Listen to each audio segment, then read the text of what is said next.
إن الحمد لله نحمده ونستعينه ونستغفره ونعوذ بالله من شرور أنفسنا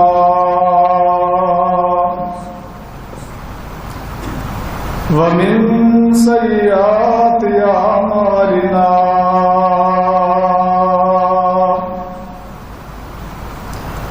من يهده الله فلا مضل له ومن يضلل فلا هادي له وأشهد أن لا إله إلا الله وحده لا شريك له وأشهد أن محمدًا عبده ورسوله يا أيها الذين آمنوا اتقوا الله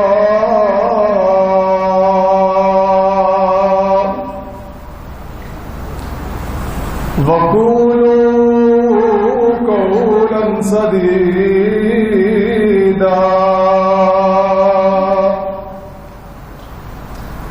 يصلح لكم أعمالكم ويغفر لكم ذنوبكم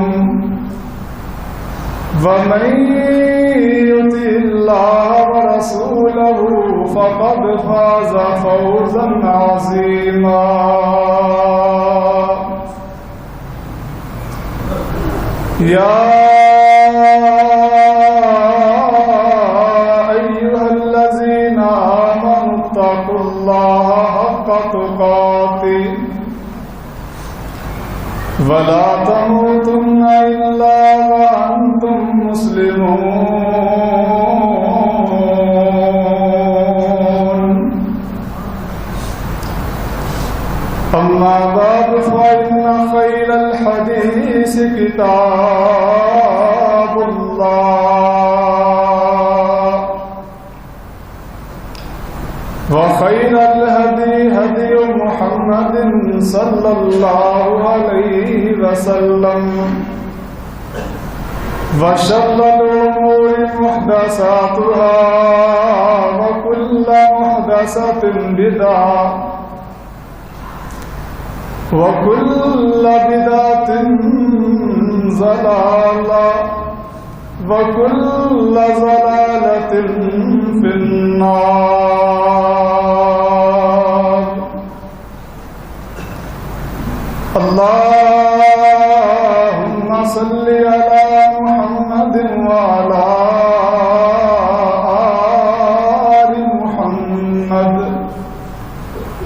كما صليت على إبراهيم وعلى آل إبراهيم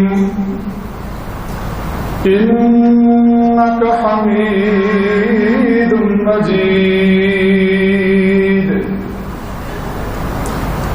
اللهم بارك على محمد وعلى آل محمد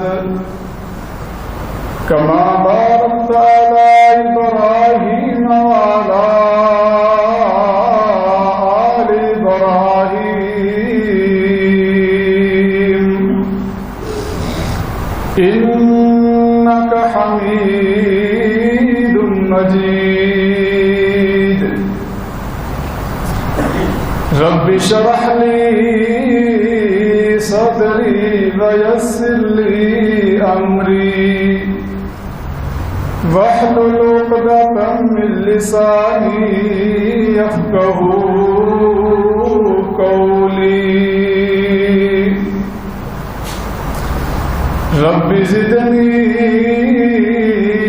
علما رب زدني علما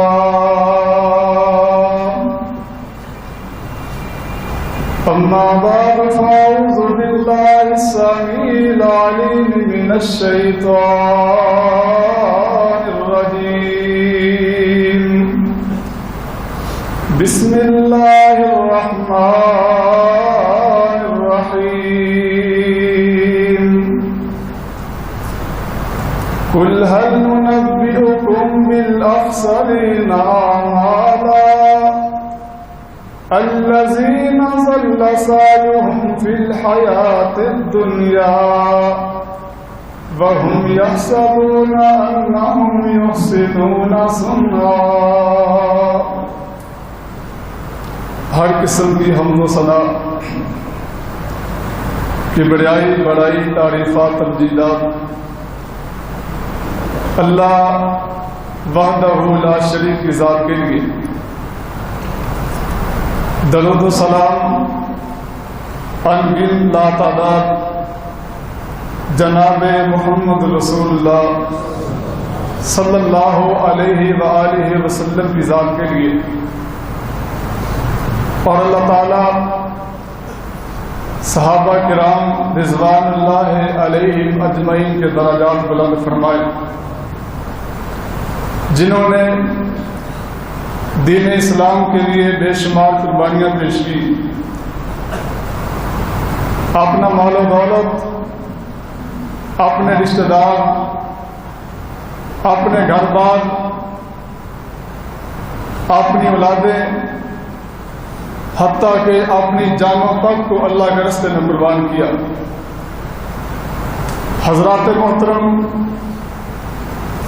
میں نے آپ کے سامنے سورہ کہف کی چند آیات تلاوت کی ہیں۔ اللہ تعالیٰ سے دعا ہے کہ اللہ مجھے حق سچ بیان کرنے کی توفیق عطا فرمائے، اور ہمیں سننے اور سنانے کے بعد اس کے مطابق عمل کرنے کی توفیق عنایت فرمائے۔ حضرات، اللہ تعالیٰ نے انسانوں اور جنوں کو اپنی عبادت کے لیے پیدا فرمایا ہے۔ کوئی بھی انسان ہے، اس کا تعلق جس مرضی مذہب سے ہو، وہ جون سا بھی عقیدہ رکھتا ہو، ہر کوئی اپنے رب کو راضی کرنے کے لیے دن رات محنت کرتا ہے، نیک اعمال کرنے کی کوشش کرتا ہے، برائیوں سے رکنے کی کوشش کرتا ہے، لیکن قرآن کریم کا مطالعہ کرنے سے، احادیث پڑھنے سے ایک بات سمجھ آتی ہے کہ ہر انسان کے نیک اعمال، ہر انسان کی نیکیاں اللہ قبول نہیں کرتے۔ جس طرح ہم امتحان دیتے ہیں، امتحان کے اندر سبھی شریک ہونے والے امیدوار پاس نہیں ہوتے، بعض اپنا رول نمبر وقت لکھتے ہیں، وہ فیل ہو جاتے ہیں، اور بعض اپنی بد محنتی کی بنا پر فیل ہوتے ہیں، گویا کہ سبھی پاس نہیں ہوتے۔ یہ کائنات کا نظام بھی اللہ نے انسانوں اور جنوں کو پیدا فرمایا ہے، لِيَبْلُوَكُمْ أَيُّكُمْ أَحْسَنُ عَمَلًا۔ یہ امتحان گاہ ہے، اللہ نے یہاں آزمانا ہے، کائنات والوں کا امتحان کرنا ہے کہ کون بہترین اور اچھے اعمال کر کے لاتا ہے۔ قرآن نے یہ نہیں کہا کہ کون زیادہ اعمال کر کے لاتا ہے، فرمایا کون اچھے اعمال کر کے لاتا ہے۔ آؤ آج اس خطبے میں یہ بات سمجھیں گے کہ کون سے لوگ اچھے اعمال کرتے ہیں اور کون سے لوگ ایسے اعمال کرتے ہیں جن کی بنا پر ان کے اعمال دنیا میں ہی ضائع ہو جاتے ہیں۔ کہیں ایسا نہ ہو کہ ہماری جوانی کی عبادتیں، ہمارے روزے، ہماری نمازیں، ہمارا پڑھنا پڑھانا، صدقہ خیرات کرنا، یہ ساری نیکیاں کل قیامت والے دن ہمیں اپنے لیے حسرت اور شرمندگی کا باعث نہ بن جائے۔ اللہ تعالیٰ سے دعا ہے کہ اللہ ہمیں ایسے اعمال کرنے کی توفیق دے جن سے ہمارا رب راضی ہو جائے۔ ویسے تو لوگ بڑے اعمال کرتے ہیں لیکن ہر کسی کا عمل قبول نہیں ہوتا۔ مثال کے طور پہ ایک مثال دیتا ہوں، آپ موٹر چلاتے ہیں پانی بھرنے کے لیے، ٹینکی بھر جائے، موٹر چلاتے ہیں اور ساتھ ساری ٹوٹیاں کھول دیں تو بتاؤ ٹینکی بھر جائے گی؟ ٹینکی نہیں بھرے گی، اس لیے کہ آپ نے موٹر چلانے کے بعد ساری ٹوٹیاں کھولی ہے اور وہ سارا پانی ان کے ذریعے ضائع ہو رہا ہے۔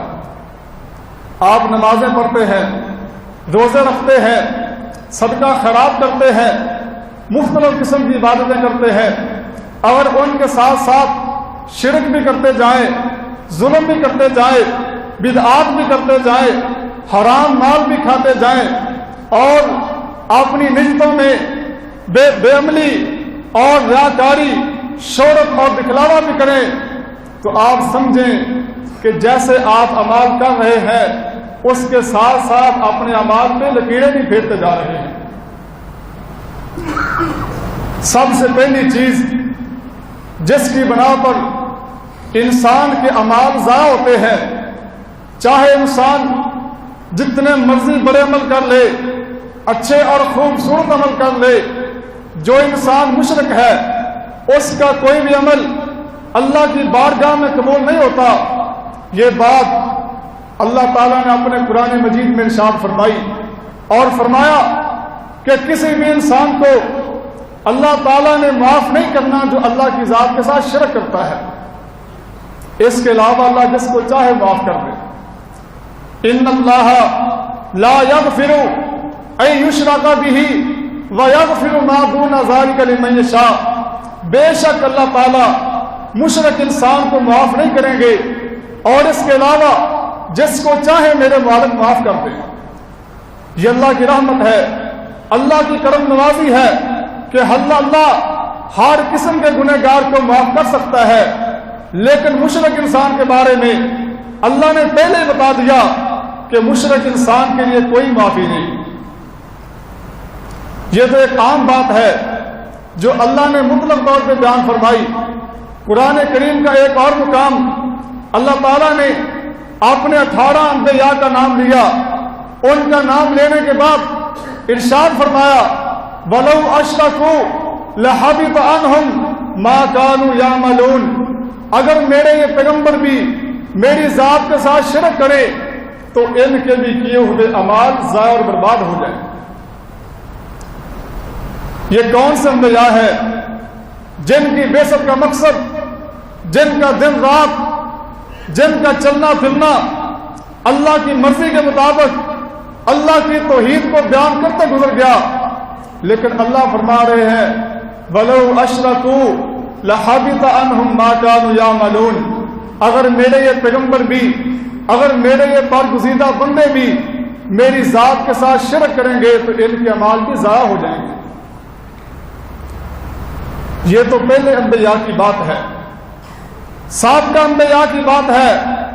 ایک اور مقام پہ اللہ رب العالمین فرماتے ہیں اپنے آخری نبی جناب محمد رسول اللہ صلی اللہ علیہ وسلم کو، اللہ فرماتے ہیں لَإِنْ أَشْرَكْتَ لَيَحْبَطَنَّ عَمَلُكَ، اے میرے پیغمبر اگر آپ بھی شرک کریں گے تو آپ کے بھی عمل ضائع اور برباد ہو جائیں گے۔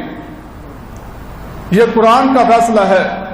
قرآن کہہ رہا ہے کہ شرک ایسا گناہ ہے جو انبیاء بھی کرے تو ان کے بھی اعمال ضائع ہو جائے، لیکن انبیاء سے شرک کا وقوع ممکن ہی نہیں ہے۔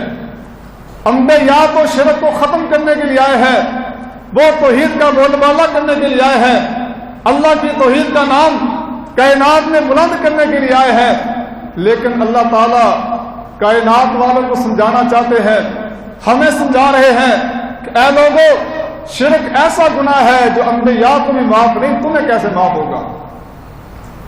اس لیے اگر ہم چاہتے ہیں کہ ہماری نیکیاں ہمارے لیے ذریعہ نجات بن جائیں، ہمارے اعمال کل قیامت والے دن ہمارے کام آ جائے، تو ہمیں شرک جیسی اس لعنت سے پرہیز کرنا ہوگا، بچنا ہوگا۔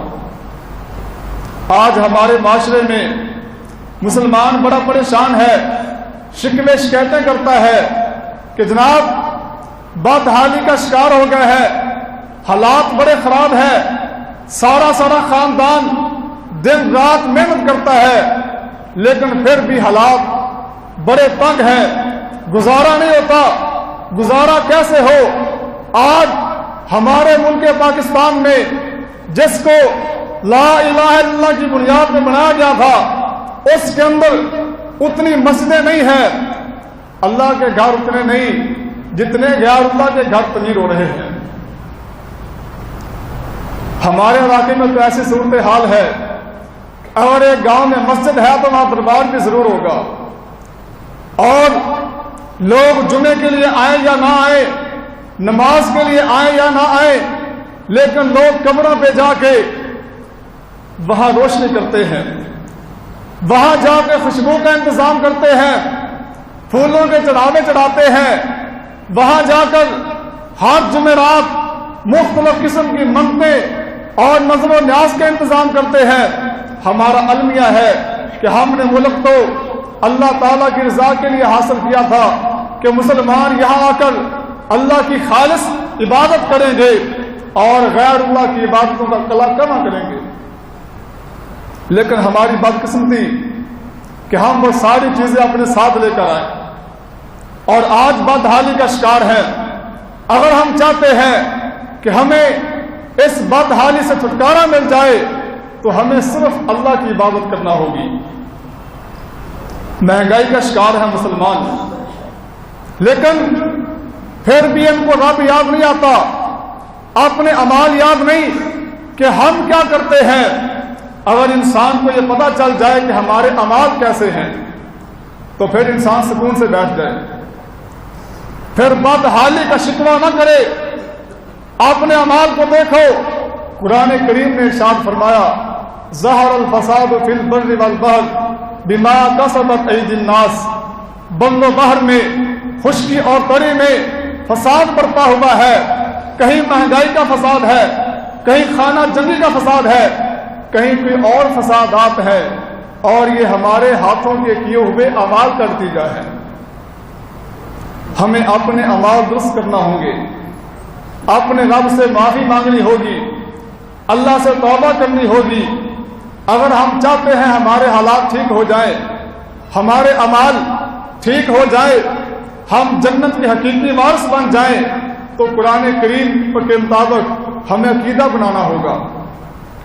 نبی پاک علیہ الصلوۃ والسلام نے فرمایا من قال لا الہ الا اللہ دخل الجنۃ، جو انسان لا الہ الا اللہ پڑھ لیتا ہے کہ اللہ کے علاوہ کوئی معبود نہیں، اس کلمے کو صدقے دل سے پڑھتا ہے، اس کے مطابق اپنا عقیدہ بناتا ہے، ایسا انسان اللہ کی جنت میں داخل ہو جاتا ہے۔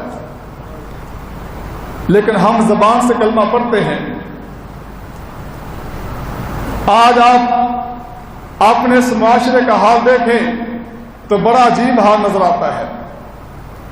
ہم نے پڑھا ہے اس دور کے مشرکوں کے اعمال بھی، ان کا عقیدہ بھی پڑھا ہے، جو مشرک نبی پاک علیہ الصلوۃ والسلام کے زمانے میں تھے، اور آج کے مشرکوں کا حال بھی دیکھا ہے۔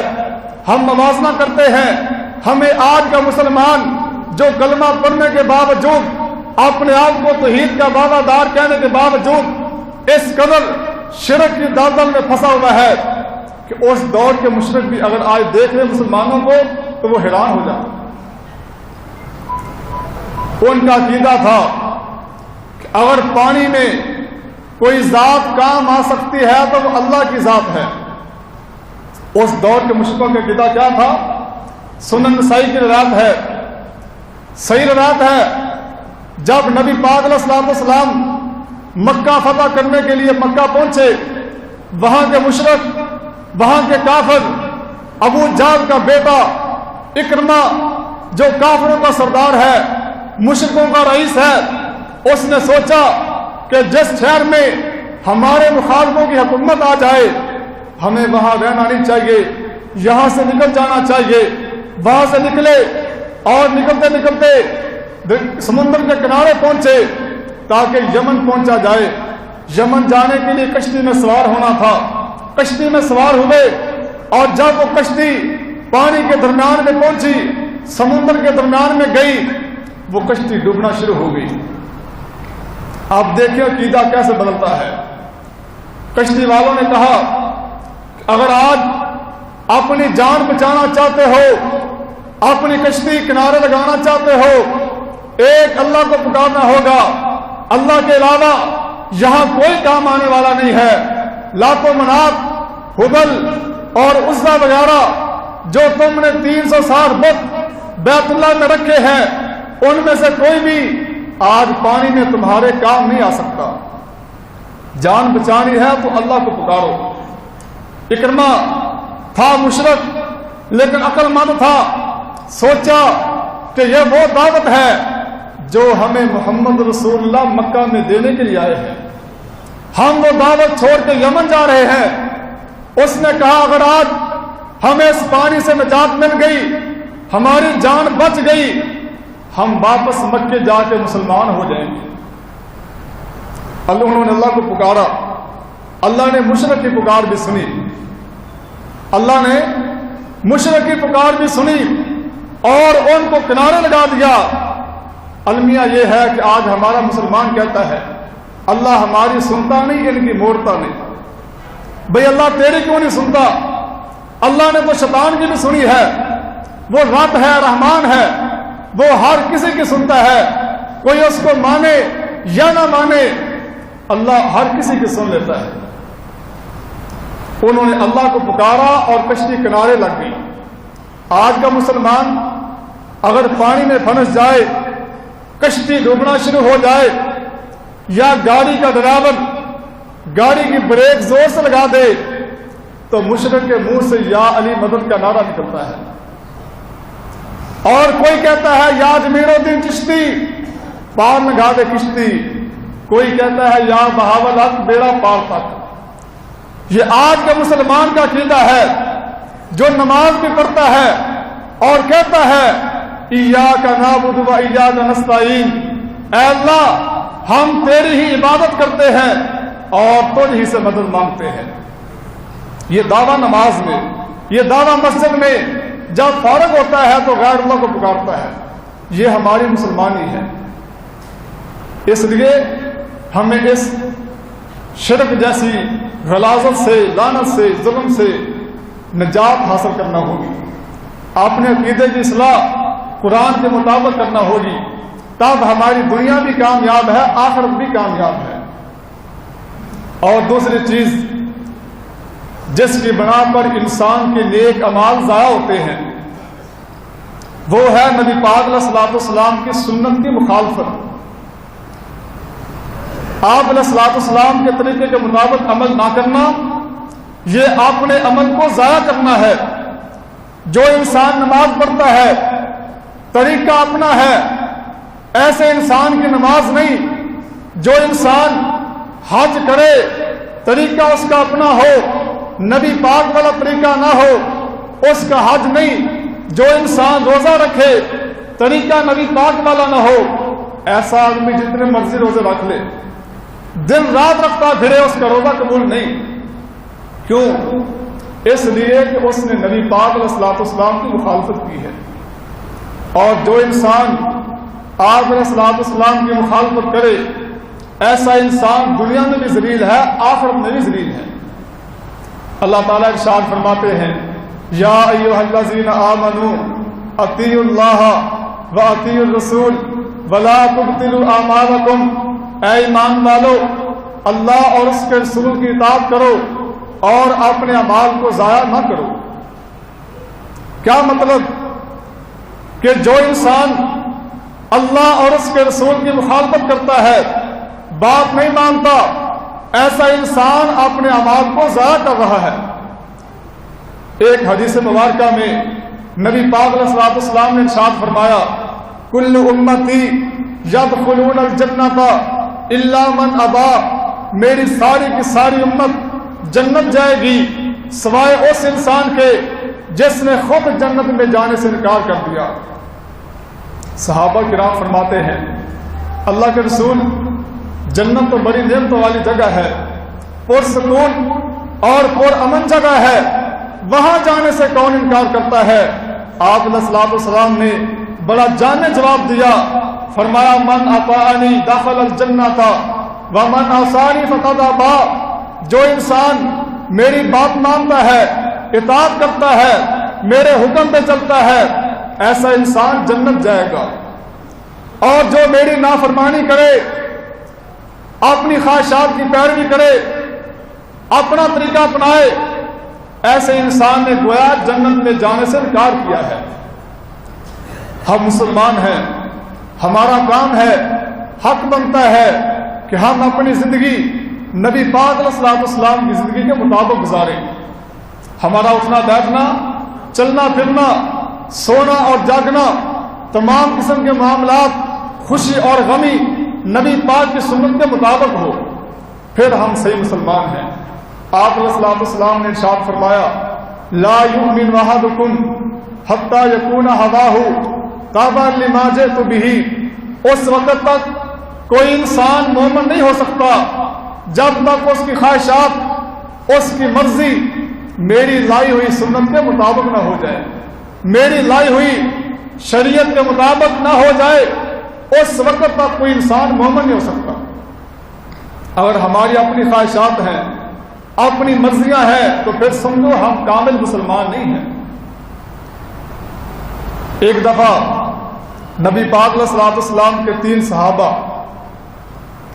امہات المومنین رضی اللہ عنہن، ان میں سے کسی ایک کے پاس آئے، آ کے نبی پاک علیہ الصلوۃ والسلام کی عبادت کے بارے میں سوال کیا۔ بتایا گیا، ایک کہنے لگے کہ میں ساری زندگی روزے رکھوں گا، صبح رکھا شام کو افطار کر دیا، روزانہ کا یہ معمول بناؤں گا۔ اور دوسرے نے کہا میں ساری زندگی شادی نہیں کروں گا، کیونکہ جو انسان شادی کرتا ہے وہ اپنے بیوی بچوں میں مصروف ہوتا ہے، عمل کرنے میں کوتاہی کر جاتا ہے، عمل کرنے میں تاخیر ہو جاتی ہے، اللہ کی صحیح عبادت نہیں کر سکتا۔ اور تیسرے نے کہا کہ میں ساری رات قیام کروں گا، اللہ نے رات بنائی ہے آرام کرنے کے لیے، لیکن انہوں نے کہا کہ میں ساری رات قیام کروں گا، اپنے رب کو راضی کروں گا۔ یہ کون ہے کہنے والے؟ صحابہ کرام رضوان اللہ علیہم اجمعین، وہ کہہ رہے ہیں کہ ہم یہ عبادتیں کریں گے، اور ان کی یہ عبادتیں اخلاص کا درس دیتی ہیں، لیکن ان کی عبادتیں سنت کے مطابق نہیں۔ نبی پاک علیہ الصلوۃ والسلام کو پتہ چلا، آپ نے فرمایا کہ اے میرے صحابہ، تم نے یہ باتیں کی ہیں؟ جواب ملا جی کی ہیں۔ آپ نے فرمایا یاد رکھو، میں نے شادیاں بھی کی ہیں، اللہ کی عبادت بھی کرتا ہوں، اپنے رب کے حقوق ادا کرتا ہوں، اور میں رات کو سوتا بھی ہوں، اللہ کے سامنے کھڑا ہو کے گڑ گڑاتا بھی ہوں، نفل و نوافل ادا کرتا ہوں، اور میں روزے رکھتا بھی ہوں، روزے چھوڑتا بھی ہوں۔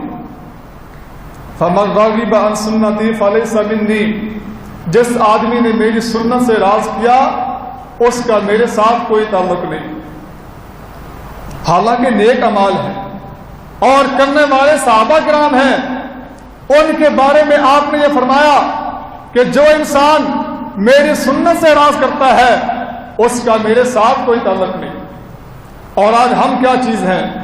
اپنی مرضی کرنے والے، اپنی خواہشات پہ عمل کرنے والے، اپنے اماموں، اپنے بزرگوں، اپنے علماء کے نقش قدم پہ چلنے والے۔ آج حدیث آ جاتی ہے تو ہم کہتے ہیں کہ دل نہیں مانتا، رشتہ دار ناراض ہوتے ہیں، دوستی یاری والے لوگ ناراض ہو جاتے ہیں، رشتہ داروں کا کیا کریں، ہم اپنی برادری کا کیا کریں؟ ہم حدیثوں کو ٹکرا دیتے ہیں اور اپنی عزت بچا لیتے ہیں۔ اس کا مطلب یہ ہوا کہ حدیث کا مقام کم ہے، ہماری عزت کا مقام زیادہ ہے. یہ عزت نہیں، یہ ذلت ہے کہ انسان حدیث کو ٹھکرائے اور اپنے آپ کو اونچا کر دے. امام مالک رحمت اللہ علیہ فرماتے ہیں کہ جو انسان دین اسلام میں نیا کام ایجاد کرتا ہے، بدعت کرتا ہے اور وہ اس کو اچھا سمجھتا ہے، بدعت ایجاد کرے اور اس کو اچھا سمجھے، ایسے انسان کا گویا کہ دعویٰ ہے، وہ یہ کہنا چاہتا ہے کہ نبی پاک علیہ الصلوۃ والسلام نے ہم تک رسالت پہنچانے میں خیانت کی ہے. اس انسان کا نعوذ باللہ یہ ذہن ہے، اس نے یہ سمجھا ہے کہ آپ نے خیانت کی ہے اور وہ دین کو غیر مکمل سمجھتا ہے، نامکمل سمجھتا ہے، اور وہ اپنی بدعت کے ذریعے دین اسلام کو مکمل کرنا چاہتا ہے. جبکہ اللہ تعالیٰ نے ارشاد فرمایا الیوم اکملت لکم دینکم، آج کے دن میں نے تمہارا دین تمہارے لیے مکمل کر دیا ہے. جب دین مکمل ہو گیا تو اس کے بعد اس میں نئے کام ایجاد کرنے کی کیا ضرورت ہے؟ جو کام اللہ نے ہم پہ فرض کیے ہیں ہم سے وہ تو ہوتے نہیں، ہم نیا نیا کام اور ایجاد کرتے جاتے ہیں. اس لیے اگر ہم چاہتے ہیں کامیابی، جنت چاہتے ہیں، اپنے اعمال کا سرا چاہتے ہیں، تو ہمیں نبی پاک علیہ الصلوۃ والسلام کی سنت کے مطابق عمل کرنا ہوگا. آپ تھوڑا عمل کر لیں لیکن ہو سنت کے مطابق. اللہ تعالی ہمیں نبی پاک علیہ الصلوۃ والسلام کی سنت کے مطابق اپنی ساری زندگی گزارنے کی توفیق عنایت فرمائے. تیسری چیز ہے اخلاص. انسان کی نیت خالص ہو. جب انسان کی نیت خالص ہوگی اس کا وہ عمل اس کو مزہ بھی دے گا. انسان جب عمل کرتا ہے اس کو خوشی ہوتی ہے کہ میں نے نیکی کی ہے، اس کو خوشی ہوتی ہے، اور نیکی پر خوشی ہونا یہ انسان کے ایماندار ہونے کی علامت ہے. اگر انسان سے گناہ ہو جائے تو گناہ پہ شرمندہ ہونا یہ بھی ایمان کی نشانی ہے. بعض لوگ ہوتے ہیں گناہ کرتے ہیں ان کو پرواہ ہی نہیں، یہ ان کی بے ایمانی کی علامت ہے. آپ علیہ الصلوۃ والسلام نے ارشاد فرمایا انما الاعمال بالنیات، کہ اعمال کا دار و مدار نیتوں پر ہے. یہ حدیث ہر کسی کو یاد ہے، انما الاعمال بالنیات. ہم ہر موقع پہ حدیث پڑھ دیتے ہیں. ایک اور مقام پہ نبی پاک علیہ الصلوۃ والسلام نے ارشاد فرمایا کہ جب کل قیامت کا دن ہوگا اور لوگوں کو ان کے اعمال کی جزا دی جائے گی، اللہ ان لوگوں سے فرمائیں گے جو لوگ دنیا میں نیک اعمال کرتے تھے لیکن لوگوں کو دکھانے کے لیے، حج کیا لوگوں کو دکھانے کے لیے، صدقہ خیرات کیا لوگوں کو دکھانے کے لیے، اور نماز پڑھی لوگوں کو دکھانے کے لیے، یعنی اللہ کی رضا مقصود نہیں تھی، صرف کیا تھا؟ شہرت، دکھلاوا، ریاکاری. آپ علیہ الصلوۃ والسلام نے ارشاد فرمایا مجھے تم پہ سب سے زیادہ خوف شرک اصغر کا ہے. چھوٹا شرک. چھوٹا شرک بھی ایک ہے. چھوٹا شرک کیا ہے؟ صحابہ پوچھتے اللہ کے رسول وما الشرک الاصغر، چھوٹا شرک کیا ہے؟ آپ نے فرمایا الریاء، ریاکاری، دکھلاوا، شہرت، یہ چھوٹا شرک ہے. اور کل قیامت والے دن اللہ ایسے لوگوں سے فرمائے گا جاؤ جن کو تم اعمال کر کے دکھاتے تھے ان کے پاس چلے جاؤ، ان سے جا کے جزا لو. تم نے حج کیا کسی کے لیے، لوگوں کو دکھانے کے لیے، جاؤ ان سے جزا لے لو. تو وہاں لوگوں سے جزا نہیں ملے گی، وہاں جزا صرف اللہ تعالیٰ کی ذات دے گی. اگر ہم اللہ سے جزا لینا چاہتے ہیں تو ہمیں چھوٹی موٹی اور بڑی بڑی عبادتیں اللہ تعالیٰ کی ذات کے لیے کرنی چاہیے. ایک اور حدیث میں نبی پاک علیہ الصلوۃ والسلام ارشاد فرماتے ہیں ان اللہ لا ينظر الى صورکم واموالکم ولکن ينظر الى قلوبکم واعمالکم. اللہ تعالیٰ تمہاری صورتوں کو، تمہاری شکل و صورت اور تمہارے مال و دولت کو نہیں دیکھتے، اللہ تمہارے دلوں کو دیکھتے ہیں. اللہ تمہارے اعمال کو دیکھنا چاہتے ہیں، اس نے عمل کیسا کیا ہے اور کس کے لیے کیا ہے۔ عمل ہمارا اس وقت خوبصورت ہوگا، اس وقت کارآمد ہوگا جب ہم عمل اللہ کی رضا کے لیے کریں گے۔ اگر ایسا نہیں ہے تو پھر ہمیں اپنے اعمال کی فکر کرنی چاہیے۔ نبی پاک علیہ الصلوۃ والسلام نے ارشاد فرمایا، من سمع سمع اللہ بہ ومن یرائی یرائی اللہ بہ، جو آدمی لوگوں کو سنانا چاہتا ہے کہ میں نے یہ عمل کیا ہے، اللہ تعالیٰ اس کی یہ نیکی، اس کا یہ عمل لوگوں کو سنا دیتے ہیں۔ اور جو انسان لوگوں کو دکھانا چاہتا ہے، اللہ اس کا وہ عمل لوگوں کو دکھا دیتے ہیں، لیکن پھر جزا نہیں ملے گی، وہ عمل دنیا میں ضائع ہو جائے گا۔ اس لیے کارآمد بنانے کے لیے اللہ کی رضا حاصل ہونی چاہیے، مقصود ہونی چاہیے۔ اختصار کے ساتھ اگلی بات بھی بیان کر دیتا ہوں کہ جو انسان ایک عمل کرے اس کا رزق حلال کا ہو، کمائی حلال ہو۔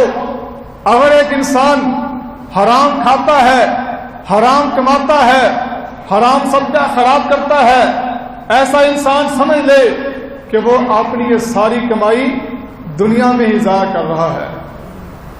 اللہ تعالیٰ نے اپنے انبیاء کو ارشاد فرمایا، یا ایھا الرسل کلوا من الطیبات واعملوا صالحا، اے رسولو، اے میرے نبیوں، نیک اعمال کرو، حلال کھاؤ اور نیک اعمال کرو۔ پہلے فرمایا کلوا من الطیبات، پاکیزہ چیزیں کھاؤ، اس کے بعد فرمایا واعملوا صالحا، اور نیک اعمال کرو۔ اس کا مطلب یہ ہوا کہ جو انسان حلال کھاتا ہے، پاکیزہ مال کھاتا ہے، ایسا انسان ہی نیک عمل کرے گا۔ جو حرام کھاتا ہے اس کا عمل نیک نہیں ہوگا۔ نبی پاک علیہ الصلوۃ والسلام نے ایک آدمی کا تذکرہ فرمایا کہ ایک آدمی دور دراز کا سفر کر کے بیت اللہ آتا ہے، اللہ کے گھر میں آتا ہے، اس کے سر پہ کپڑوں پہ گرد و غبار ہے، شکل و صورت سے مسافر لگتا ہے دور کا۔ آپ نے فرمایا آ کر اللہ تعالیٰ سے دعا کرتا ہے، اللہ سے مانگتا ہے، اللہ کو پکارتا ہے، اور یا ربی کہہ کے پکارتا ہے۔ آپ فرماتے ہیں وَمَطْعَمُهُ حَرَامٌ مَشْرَبُهُ حَرَامٌ وَمَلْبَسُهُ حَرَامٌ وَغُذِيَ بِالْحَرَامِ فَأَنَّىٰ يُسْتَجَابُ لِذَٰلِكَ، کہ اس کا کھانا حرام کا، اس کا پینا حرام کا، اس کا لباس حرام کا، اوڑھنا بچھونا، اس کی ہر چیز حرام کی ہے، اس کا جسم بھی حرام مال سے پلا ہے، تو ایسے حرام خور انسان کی دعا اللہ کیسے قبول کرتے ہیں؟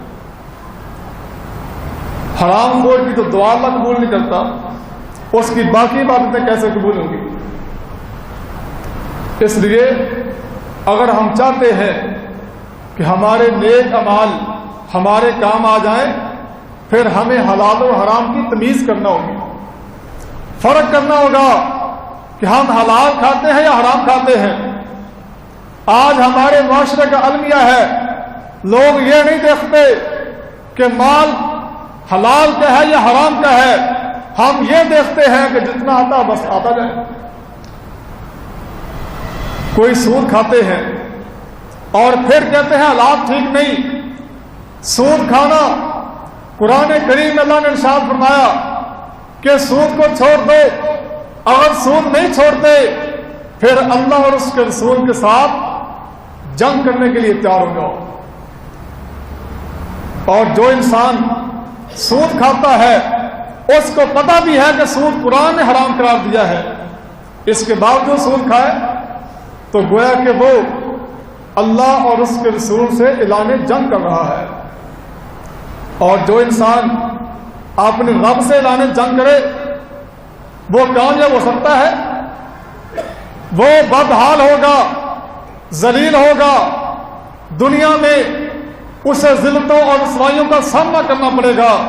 جو انسان اپنے رب سے اعلان جنگ کرتا ہے، کوئی رشوت کھاتا ہے، اور ہمارے محل میں لکھا ہوتا ہے الراشی والمرتشی کلاہما فی النار، رشوت دینے والا اور لینے والا دونوں آگ میں، لیکن اندر کھاتے کیا چلتا ہے؟ بس پیسے دو، جو کام کروانا ہے کروا لو۔ ہر محکمے میں آپ جس مرضی محکمے میں چلے جائیں، کوئی محکمہ ایسا نظر نہیں آئے گا جو اپنے اس سرکاری جو ملازمت ہے اس سے لی ہوئی تنخواہ پر گزارا کرے۔ اگر کسی کی 30,000 تنخواہ ہے، اس 30,000 کے ساتھ وہ 30,000 حرام کا ملاتا ہے لوگوں سے لے لے کر، اور غریبوں کا خون چوستے ہیں یہ لوگ۔ جہاں ان کی ذمہ داری اور ڈیوٹی ہے وہاں پورا کام نہیں کرتے، علیحدہ ہو کر اپنا کام بڑا خوش اخلاقی سے سر انجام دیتے ہیں۔ اگر ایک انسان اپنی ذمہ داری بھی صحیح ادا نہیں کرتا، اپنی ذمہ داری ادا کرنے میں خیانت کرتا ہے، تو اسے بھی اپنی اس تنخواہ کی، اپنی اس نوکری کی فکر کرنی چاہیے کہ تنخواہ پوری لیتا ہے، کام تھوڑا کرتا ہے۔ اس میں بھی انسان کو سوچنا چاہیے کہ یہ نہ ہو کہ میں ظلماً ان کا مال کھا رہا ہوں۔ کچھ لوگ غریبوں کا مال کھاتے ہیں، یتیموں کا مال کھاتے ہیں۔ قرآن کریم میں اللہ تعالیٰ ارشاد فرماتے ہیں جو لوگ یتیموں کا مال ظلماً کھاتے ہیں وہ اپنے پیٹوں میں آگ بھرتے ہیں۔ آپ دیکھ لیں کتنے لوگ غریبوں یتیموں کا مال کھا جاتے ہیں، ان کو پرواہ نہیں ہوتی۔ اور ہمارا تو یہ حال ہے کہ ہم کسی کے ساتھ دھوکہ کر کے خوش ہوتے ہیں کہ میں نے بڑی ذہانت سے کام لیا، اس کو پتہ ہی نہیں چلا۔ بھئی اور اسے پتہ نہیں چلا، اللہ کی ذات تو دیکھ رہی ہے کہ یہ انسان دھوکہ کر رہا ہے۔ ہمیں حلال رزق کھانے کی اللہ توفیق عنایت فرمائے۔ نبی پاک علیہ الصلوۃ والسلام نے ارشاد فرمایا لا يدخل الجنة لحم نبت من سحت، جو جسم حرام مال سے پلا ایسا جسم اللہ کی جنت میں داخل نہیں ہوگا۔ النار اولا بہ، اس حرام خور کے لیے آگ زیادہ لائق ہے کہ یہ آگ میں داخل ہو جائے۔ اللہ سے دعا ہے اللہ تعالی ہمیں قرآن و حدیث کے مطابق عمل پیرا ہونے کی توفیق دے، شرک جیسی غلاظت سے بچنے کی توفیق دے، نبی پاک علیہ الصلوۃ والسلام کی سنت کے مطابق عمل کرنے کی توفیق دے، اپنی رشتوں میں اخلاص پیدا کرنے کی اور حلال کھانے کی توفیق عنایت فرمائے۔ وآخر دعوانا ان الحمد للہ رب العالمین۔